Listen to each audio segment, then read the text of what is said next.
Hi friends, నేను ఇప్పుడే వల తీసాను. వలలో ఒక విచిత్రమైన పీత పడింది. ఆ పీత పేరేంటో మీకు మొత్తం చూపిస్తాను. చూడండి, ఇదిగోండి. ఇది వచ్చేసి ఈ పీత పేరు కురపడాయి పీత అంటారు ఫ్రెండ్స్. ఇది కురపడాయి పీత అంటారు. ఈ కురపడాయి పీత కూడా వండుకుంటారు ఫ్రెండ్స్. ఇవి తింటారు. ఈ పీతలు మా సైడు చూసారా, చాలా టేస్ట్గా ఉంటుంది ఈ పీత. మామూలు పీత కావాలన్నా అంత టేస్ట్ ఉండదు, కానీ టేస్ట్ ఉంటుంది. చూసారా, ఒక డెక్క చిన్నగానో ఒక డెక్క పెద్దగా ఉంది. చూసేది ఈ కట్ చేసుకుంటాయి ఫ్రెండ్స్. ఈ కట్ చేసుకుని వీరమరణం పొంది అనమాట. వీరమరణం కాదు, వీర చెయ్యి పోగొట్టుకుంది అనమాట. ఒక చెయ్యి చిన్నది, ఒక చెయ్యి పెద్ద అనమాట. ఇది కూడా బాగానే కరిసిద్ది ఫ్రెండ్స్. దీన్ని ఆ డెక్కలో కానీ ఏలు పెట్టామంటే కటింగ్ ఏలు. ఇది కూడా బాగానే కరిసిద్ది పీత.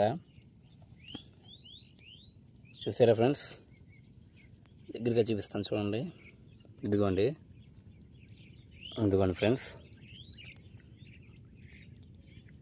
ఓకే, వీడియో నచ్చితే లైక్ చేయండి, కామెంట్ చేయండి, షేర్ చేయండి ప్లీజ్ ఫ్రెండ్స్. సపోర్ట్ చేయండి కొంచెం ప్లీజ్ ఫ్రెండ్స్.